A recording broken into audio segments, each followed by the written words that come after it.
The following program is brought to you by the Internet Broadcasting Organization.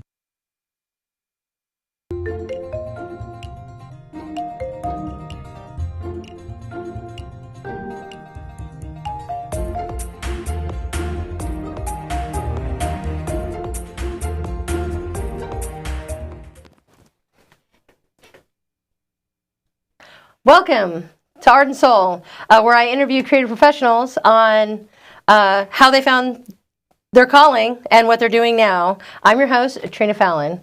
Tonight's guest is Jennifer Lander of Jennifer Lander Photography. She is a photographer, filmmaker, graphic artist, and an entrepreneur. But I wanted to ask you, how was your journey to this point? Well, basically, I met Chris Lato in 2010, and he was a hobbyist filmmaker, I guess you could say.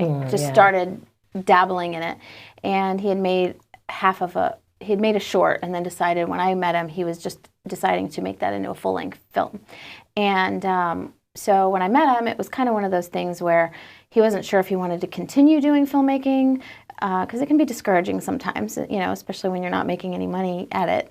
And when I met him, being a creative person my whole life, I encouraged him to keep doing it. And so in turn, he encouraged me to tap into my creative side, which kind of was lying dormant for a while, and I hadn't really done much with my creativity. Right.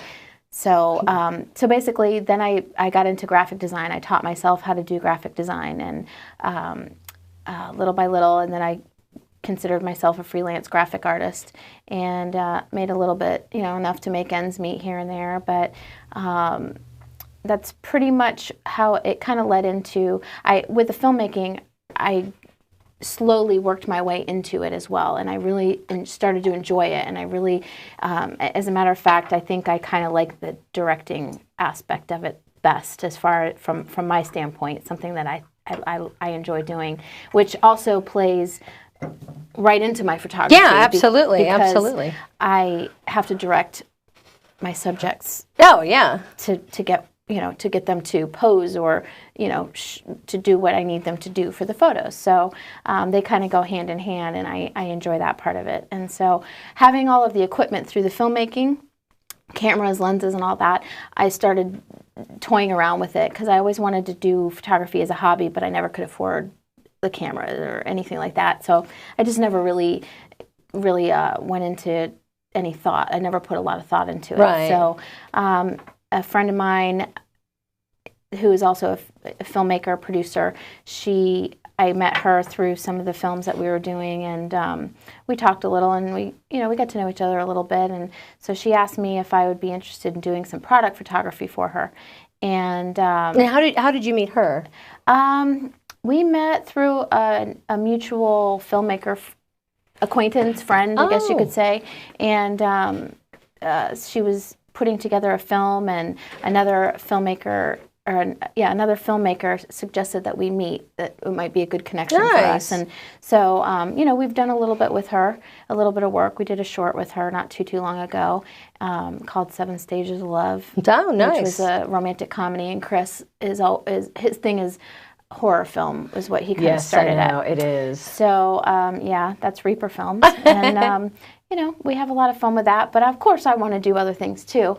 And so we started Innovative Films. That was my idea, because then it covered everything else. Much nicer than Reaper Films. Yeah. So it covers everything other than the horror film genre. So that's kind of what we do with that. But anyway, so I met her, and she asked me if I'd be interested in doing some photos. I guess she took a look at some of my work. Right. Not really work, but photos on some my Facebook. Some of your photos, right. Yeah, just through Facebook, and said, you kind of have an eye for it. Have you ever thought about doing it for a career? And I'm like, not really. And so she knew I was struggling a little bit financially, and, to make ends meet, sometimes as a freelance artist, you're starving, and sometimes you're doing really well, and sometimes you're not. So basically, I did this shoot for her, and we had a lot of fun. We set everything up. It was craftsy, and it was fun, and I enjoyed it, and I thought, wow. So what did you enjoy about it? I don't know. I don't know if I have that answer. you know, you have to get the lighting right. Just like filmmaking, you have to get the lighting just right. You have to light your subject, whether it's an apple or a person. Right. There has to be enough light, and it can't be too much light on this spot, you know, and not enough on this spot. So the whole aspect of getting everything set up and to look good in the camera. Right. And that's all that it, you know, it's funny because I found in photography sometimes making somebody, you know, lean over and put their head in an awkward position, it looks one way on the camera, but it looks different in person. Yeah. And I have to encourage them, just do it. Trust me. It's going to feel weird. Just turn your head. Just turn like your an head owl. like this and look. And then I bring it over and like, see? And they're like, oh, wow, it does look really good. Oh, my gosh. I never thought that would look good. So, you know, but anyway, setting it up, getting things right, and then seeing the final product. I have to say, if I ever got involved in photography when it was film, I would never have lasted 1 minute. The OCD, ADHD, whatever it is in me, that I have to see it right then and know that it's perfect. Oh, yeah, okay. I would never so have back lasted. when you had to have when you had to develop the film, she'd have been like, I'm not. Yeah, It's not I would happening. never have lasted. So thank goodness for technology and digital cameras. You know, I'll be honest with you. When I was in 8th grade in Ramstein, Germany, I took a photography class, and it was traditional photography. It's 35 millimeter photography. I had learned how to use a black room in a dark room and everything. And to me, that's more exciting. Yeah. It's exciting for me to run around with this camera and think I'm getting this shot. And I like candid photos. If you've ever looked at my husband hates it. My family hates it. Imagine that. Well, you have to, for me, I cannot pose for a photo. I will not pose for a photo. I'm the same way. Catch me candid, you'll get a nice smile. Yeah. And that's the only ones I ever like. Ever. So, and I like candid photos of me. Yeah, because sometimes, I don't know. In any case, I like the candid photo. So I'd like to just take it and then I'd go develop it. And it was like Christmas, like 22 times in a row. It was so much fun. Well, put it this way. I still have cameras from when my 19-year-old daughter was a baby that I never developed. You mean rolls of film? Yes. Oh. Like the disposable cameras You and still stuff have like that. disposable cameras. Can we Christina, let's can we- rewind that. Christina, can we get on that? Do you think you can help a girl out? I'm just saying, you know. He doesn't know. That's my secret. It's out there now. The whole world knows that I have this. Sweetheart, let me tell you something. At my wedding, we just thought this was great. Oh, this is such a great idea. I don't know if it was, but we thought it was. We bought 20 disposable cameras, and we set them on the table. And one of the guests, and I hope you're watching the show, took pictures of the toilets. Oh. To show that they were clean. Oh, I was going to say. No, I knew it was. It was my neighbor. I hope you're watching this. But anyway, but I still find disposable cameras, and I thought I had them all developed. So I don't know. I got to go get those done. But I had most of them done.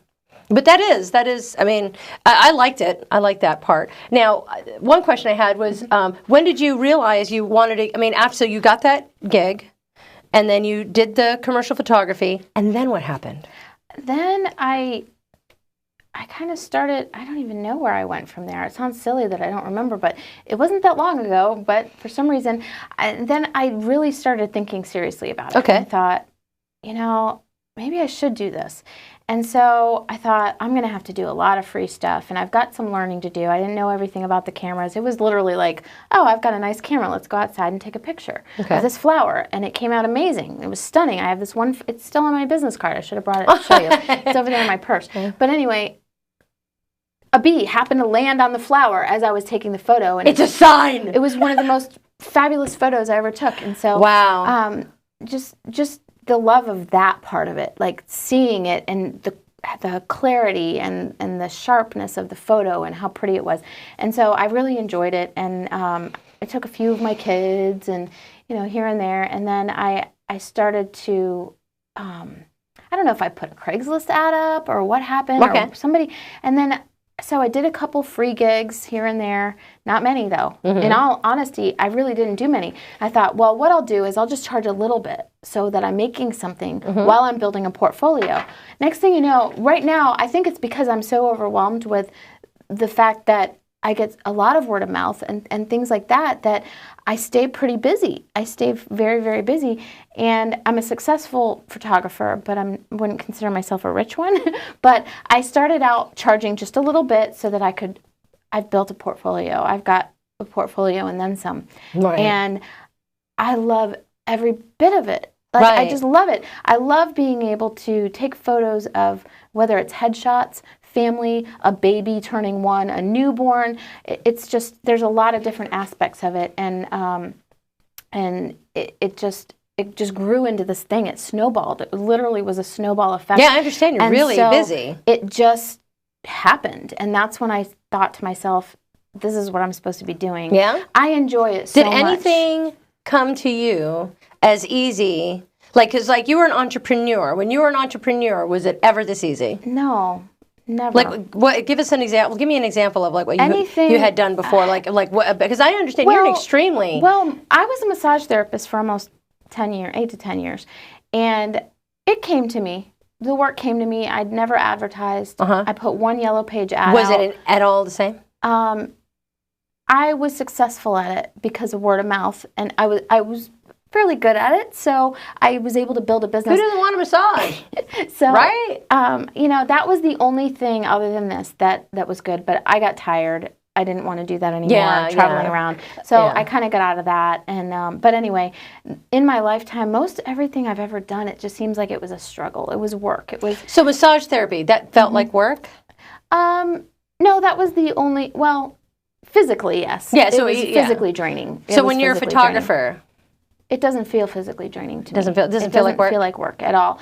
As a matter of fact, if Chris is my assistant on my shoot, which I try to do all the time, I'm like, hey, you coming with me? Let's go. All he does is walk around with this little bag, and I'm like, all right, give me that lens. All right, give me this lens. And he comes along, and I'm like, where's my reflector? Can I get my reflector?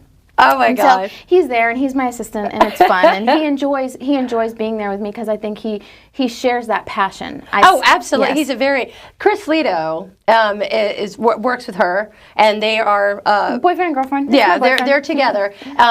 He worked with me. He was the director of photography on my film Syntax, and I'm the producer, and he is the director of photography. And I'm telling you right now, all he did that whole time, besides, work, obviously, was go, Trina, where's my lens? Like, where's my bag? Hold this reflector. So I'm glad somebody's doing that to him. I'm glad. Yeah. So I need to take you to lunch or something. He comes along. He's a trooper, and so he's my assistant, and on a lot of shoots. But I got so sidetracked just now. I don't remember. Oh, I'm sorry. Yeah. Well, no, we were just talking about Chris, but I know that you had met with him, and then you guys had started working on that, and you were saying that whenever you're on a shoot, you like to have him come with you, and that he carries your bag, and then you say, hey, can you get this? Give me the lens or whatever. What made you realize? I mean, because like you were a filmmaker, right? And you were to help him. What were you doing with him? Well, for a while, I kind of sat on the sidelines because I never wanted to step on anyone's toes, and but I would always have all these ideas and suggestions. But he and Sean Donahue started Reaper Films together, and so I didn't really know my place, and I didn't really want to step on toes. But I really enjoyed the filmmaking. I enjoyed being around it and the whole process of it, and so eventually, as we got closer, boyfriend and girlfriend, and we worked more and more and more together, which was great because not a lot of couples can do that. Not a lot of couples can work together. Tell me about it. I can't. And so it was nice to be able to share that with somebody, and because if one does it and the other doesn't, they don't usually understand how it all works, and so it usually doesn't. It's difficult for couples a lot of times. Like with filmmaking, or okay. Well, that's all. For the most part, that's what I'm thinking is filmmaking.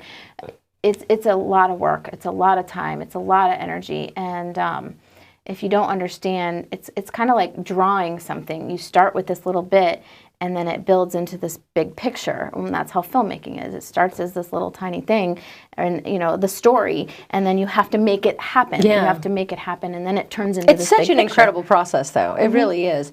Now, I know that you do photography now. Are you still in filmmaking?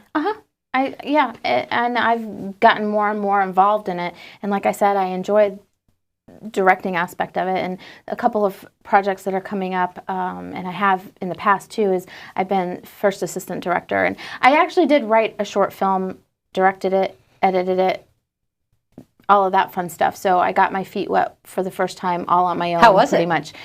It was fun. I enjoyed it. I was only a couple actors, so I didn't have a whole lot to deal with. It was a controversial topic, so it wasn't a film that I really broadcast all that much. But I was just happy that I started. What made you want to do the controversial topic?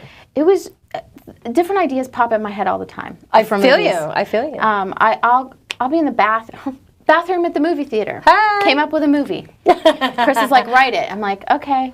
And I don't, because I just don't take the time to write. Right. So, but it's there. It's still there, the idea. It's a horror film. And so, yeah. But things pop into my head. And this one in particular was a storyline in my head. And I liked it. It was a big, huge twist. And I'm a big twisty person. When it comes, the stories that I come up with, there's always a twist. It's never what you expect, ever. And so, not sure if there's anything behind that, but it's just how I am. What could it mean? What do you think? Put it in the comments below. So, those are the stories. And so this one, it just happened to be a controversial topic. And I saw it, I even did a Kickstarter or a Indiegogo campaign and raised a little bit of money. And basically that was it covered just a little bit. And I was going to enter it. I haven't entered it in any film festivals. It's been out there. It did have a premiere. It premiered at the premiere of Rough Cut, which is Reaper Films. Oh, nice. And, no, this was Desecration? Desecrated. Wow. Desecrated. Yep, Desecrated.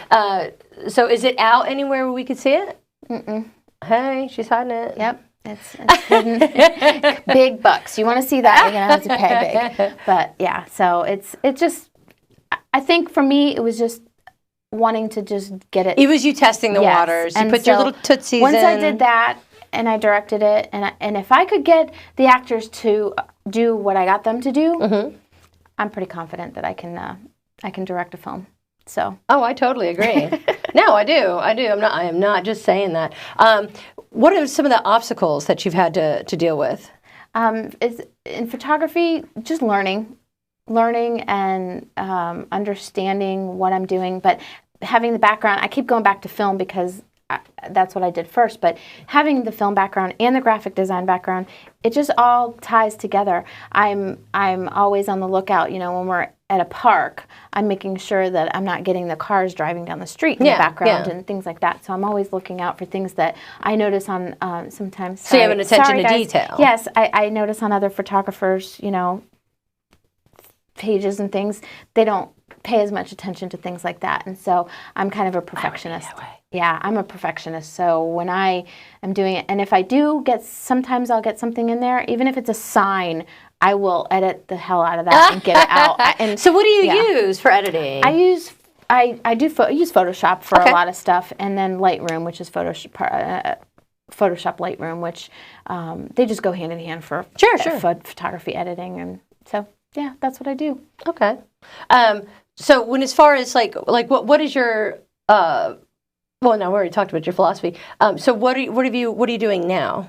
Well, now it's gotten to a point where I'm making a substantial amount of income from it.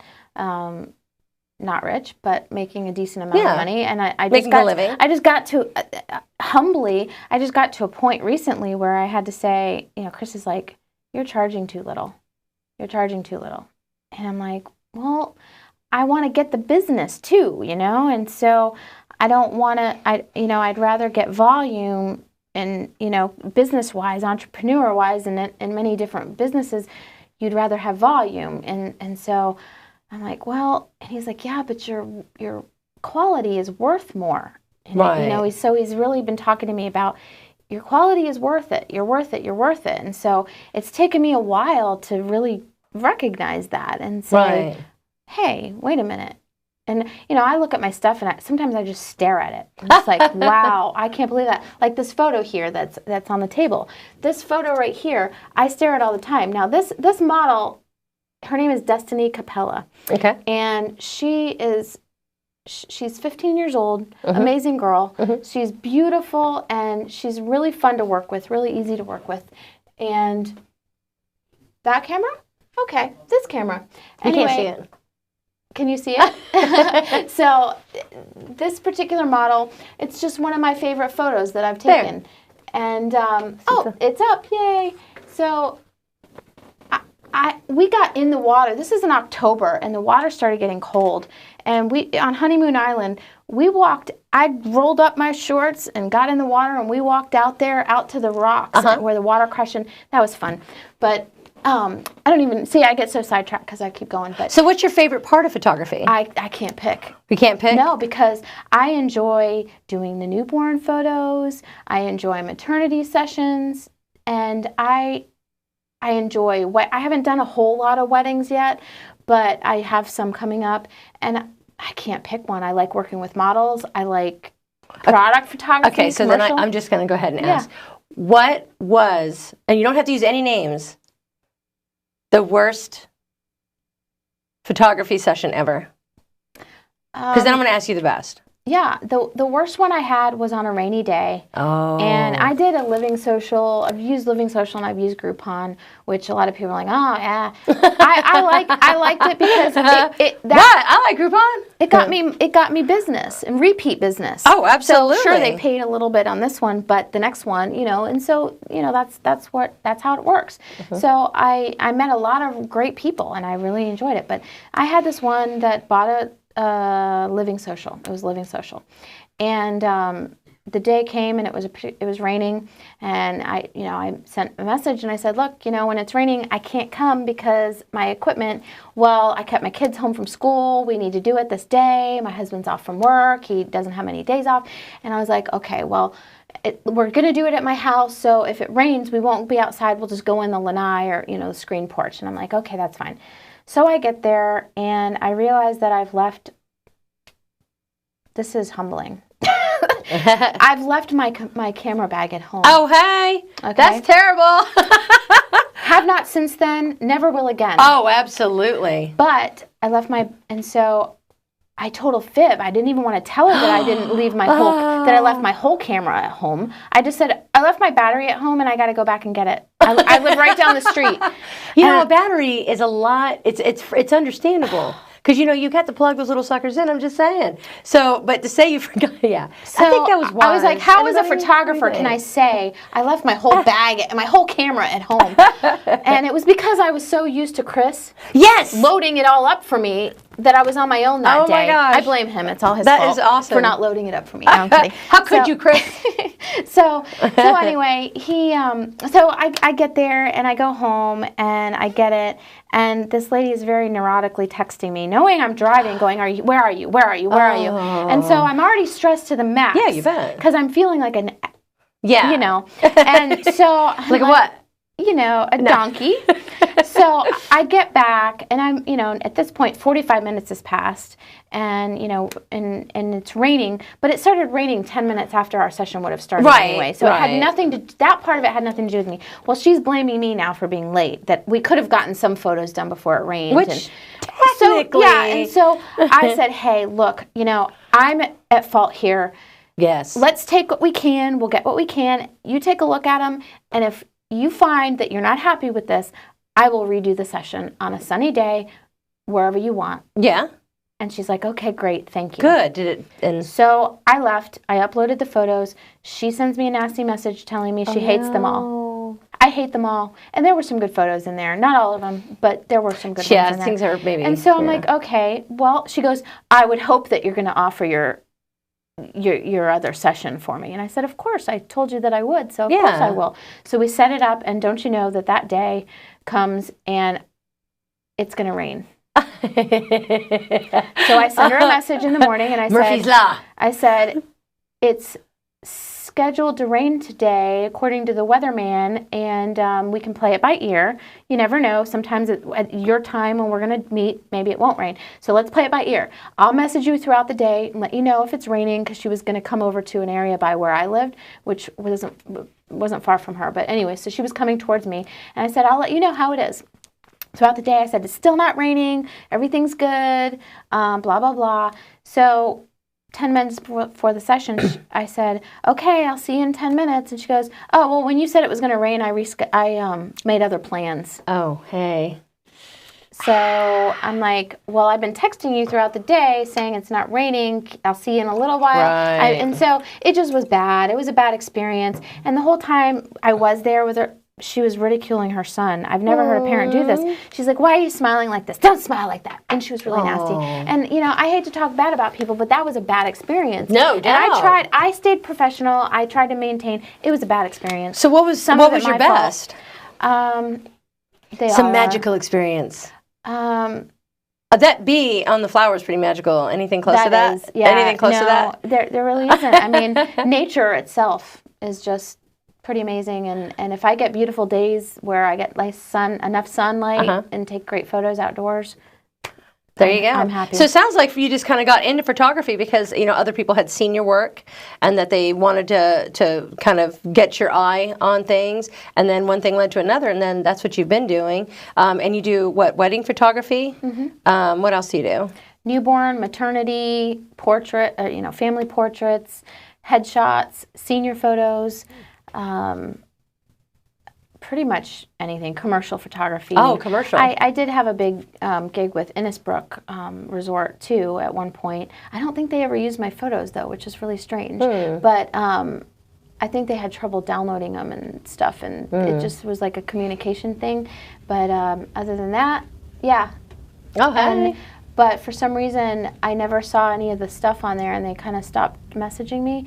But that was a great experience for me. Yeah. And so do you like commercial photography more than people photography, or no difference? It's really no different because it's all artistic. It's all artistic? Yeah, it's all artistic for me. It's about angles. It's about... And is filmmaking the same as photography for you, or is one greater than the other? I would say photography at the moment is a little bit stronger. Yeah, because that's pretty much what you're doing the most right now. Yeah, and you know, throughout my life I haven't had the easiest life for various reasons, and it's the first time that I truly feel appreciated. Yeah. Because when I take a photo, and whether I'm showing them on the camera or they're looking at them online, I have a 95% positive success rate. Hey. 95. Can't argue 95%, I'm just saying. So, you know, of course there's bad ones in there, like the one I explained. That's in that 5%. You cannot please everybody. Oh gosh, no. I mean, it wouldn't be realistic. And, it would be kind of, what do you call that? But, you know, I do my best to make everybody happy, and I go out of my way. I stay longer half the time. I always bend over backwards. I do whatever I can. And now, right now, so you have a website? Okay, and that's at Jennifer Lander Photography? Nope, jenniferlander.com. jenniferlander.com. That's even better.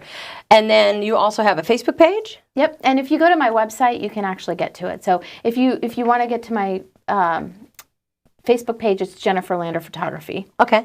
And if you go to jenniferlander.com, there's a little link up at the top you can see Pinterest. I'm on all of them. Pinterest, She's Twitter. so plugged into social networking. Why wouldn't you plug in? Yes, like, why not? You have Go check her out. Go check out her pins. Go check out her photos. Are you doing any specials right now? Actually, next week I'm going to be launching a graduation senior photography special. Oh my gosh, it's like right on time. Yes. So you can go to my website, and you'll be able to find a link on there, and starting next week to find that special. Okay. All right. So you got the Facebook page. Are you on Twitter? Yeah, I'm on Twitter. You're I don't everywhere. do a whole lot, but I'm there. I'm on them all. I tweet, I pin, I Facebook. And just so everyone knows, next week we will have her other half, Chris Lito, on the show. He's a filmmaker and director, producer. And you better talk about me just as much as I talked about you. So if you want to see how the other half lives, check back with me next Thursday. Thanks again, Jennifer, for coming on my show and sharing how you got here. And if you're watching, thank you. And if you aren't already following me on Facebook, go to Art and Soul Trina Fallon. Thank you, and have a great night.